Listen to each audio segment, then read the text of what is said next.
Tour sur les faits majeurs du président du Faso au cours de l'année 2025 avec Niaki Teda. Un albinos noir qui va apparaître et vous verrez. Ne me demandez pas de quoi il s'agit, je pense que vous comprendrez plus tard.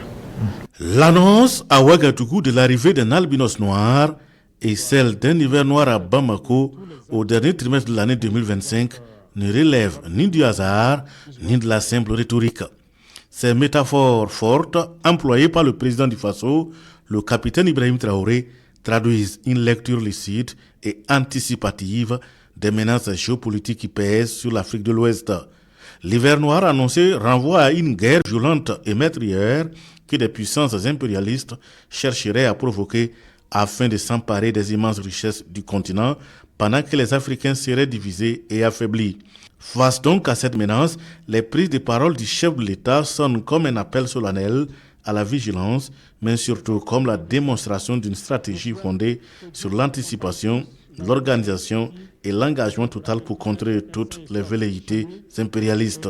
La lutte puisse continuer et ardemment contre l'impérialisme, ses valets locaux et toutes ces manifestations ici dans l'espace confédéral. La patrie ou la mort, nous vaincrons. L'année 2025 s'impose alors comme celle de grands défis sécuritaires mais aussi de résultats tangibles. La poursuite de la création des brigades d'intervention rapide BIR, des unités de forces spéciales au sein des forces armées nationales, des forces de sécurité intérieure et des forces paramilitaires renforce considérablement le dispositif de défense nationale. Formées et équipées pour la guerre, ces unités redonnent un souffle nouveau à l'armée. Le 10 octobre 2025, le président du Faso remet un important lot de matériel lourd de combat au bataillon d'intervention rapide ainsi qu'à la brigade blindée d'intervention rapide. Sous son commandement, plusieurs opérations de restauration de l'intégrité territoriale sont engagées avec des résultats majeurs. Plus de 72% du territoire est conquis et plus d'1 million de personnes déplacées internes retournées chez elles selon les chiffres du gouvernement. La réforme s'étend également à la formation militaire. L'Institut d'enseignement militaire supérieur Théophile Amoro ouvre ses portes en septembre 2025 avec pour mission de former des officiers capables d'anticiper et de contrer les menaces terroristes. La lutte contre le terrorisme ne se limite pas au champ militaire. Conscient de l'importance du narratif, le capitaine Ibrahim Traoré engage un combat frontal contre les laboratoires du mensonge impérialiste. Le 28 septembre 2025, lors d'un entretien de 90 minutes avec des journalistes nationaux et internationaux, il aborde sans détour les questions de sécurité, de politique, d'économie, de diplomatie et de géopolitique. C'est dans cette dynamique que naît la BIRCOM, avec pour objectif de défendre et promouvoir le narratif du Burkina Faso face aux campagnes de désinformation. Au-delà de la défense, les défis concernent également la diplomatie et le développement. Sur le plan économique et social, le président du Faso engage le pays sur la voie d'une souveraineté réelle. Dans le domaine de la santé, il offre au peuple burkinabé un cadeau de Noël symbolique et concret avec l'inauguration le 24 décembre 2025 du CHU ultramoderne de Pala Bobo-Dioulasso et conforme aux standards internationaux. Le 11 mars 2025, un hôpital de campagne est remis au ministère de la Défense afin d'assurer une assistance médicale dans les zones difficiles d'accès. L'année 2025 est également marquée par le lancement de grands projets structurants dont l'autoroute Ouagadougou-Bobo-Dioulasso et les travaux ont été lancés le 7 décembre 2025. Cette autoroute moderne de 2 fois 4 voies symbolise l'ambition de transformation du pays. L'initiative présidentielle Faso Mebo lancée en 2024 prend toute son ampleur en 2025 avec pour objectif le désenclavement urbain et régional. Le chef de l'État remet successivement 900 engins le 27 mars 2025, un important lot le 12 septembre au profit de 4 régions, puis un autre lot majeur le 10 décembre 2025. La révolution agricole s'accélère. Plus de 104 milliards de francs CFA sont mobilisés pour l'acquisition d'équipements et d'intrants agricoles remis à Bobo-Dioulasso le 22 mai 2025. Le 6 mars, le président du Faso effectue une visite surprise aux femmes maraîchères de la coopérative des Zongo à Lumbila. Sur ce périmètre de production, le président du Faso concrétise sa promesse par la réalisation de forages et d'une clôture. Sur le plan industriel, 2025 est une année charnière. l'État rachète entièrement la SN Brafasso pour plus de 11 milliards de francs CFA et la relance officiellement le 25 novembre 2025 en faisant d'elle un symbole de souveraineté nationale. La SN Citec est nationalisée le 20 novembre 2025. Plusieurs unités industrielles privées sont inaugurées.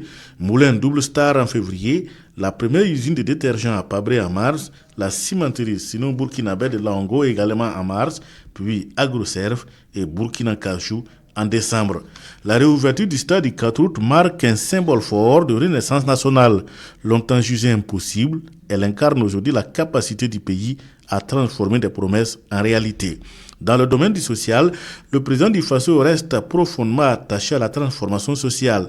Ainsi, il rencontre les pupilles de la nation le 1er décembre 2025. Il réitère l'engagement de l'État envers ses enfants dont les parents sont tombés pour la patrie. Le 26 novembre 2025, le président du Faso échange avec des femmes venues de 60 pays d'Afrique et présente à Ouagadougou dans le cadre du Forum international des femmes entrepreneurs et dynamiques du continent. Le président Ibrahim Traoré exhorte les femmes à être des actrices de l'unité et du développement africain. 2025, une année de positionnement stratégique pour le Burkina Faso. Le capitaine Ibrahim Traoré veut surtout que l'on garde une autre image du Burkina, mais aussi de l'Afrique tout entière. C'est la mission confiée aux Afro-descendants reçus au palais de Koulouba le 7 novembre 2025. Il demande également aux 700 Afro-descendants de soutenir la lutte pour la libération et la souveraineté de l'Afrique contre le néocolonialisme, de rétablir une image positive de l'Afrique et des pays comme le Burkina Faso, souvent perçus négativement. Jamais la diplomatie burkinabé ne s'est bien portée comme il en était l'année écoulée.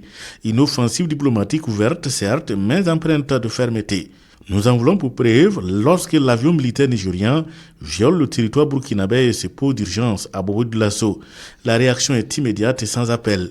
Le géant Nigeria se plie et présente des excuses publiques. Ouagadougou et Abuja s'accordent, oui, mais le message est sans équivoque. Le respect du Burkina Faso est non négociable. De Ouagadougou à Moscou, en passant par Bamako et Accra, ce sont des axes forts et empruntés par le président du Faso en 2025 pour renouveler la volonté d'une diplomatie ouverte avec une nouvelle vision. À Bamako, le chef de l'État rentre avec sur ses épaules la lourde tâche de président en exercice des États de l'AES. En mai 2025, le chef de l'État était à Moscou à l'occasion du 80e anniversaire de la victoire russe. En début d'année 2025, le capitaine Ibrahim Traoré se rend à Accra, au Ghana, pour assister à l'investiture du président ghanéen John Dramani Mahama. Une diversification des partenaires assumés et qui rime avec la révolution progressiste populaire prononcée le 1er avril 2025 à la faveur de la montée des couleurs à la présidence du Faso. Une révolution qui repose sur l'ordre et la discipline. Le patriotisme, le civisme et l'attachement à la mère patrie sont dorénavant les valeurs à incarner pour un Burkina nouveau débarrassé de la corruption, le clientélisme et la fraude. En 2025 donc, le capitaine Ibrahim Traoré mène une révolution globale, sécuritaire, économique, agricole, industrielle, sociale et idéologique. Il équipe les forces de défense et de sécurité, modernise les villes, lutte contre la corruption, transforme le système de production, valorise les matières premières, plante utile et redonne confiance au peuple.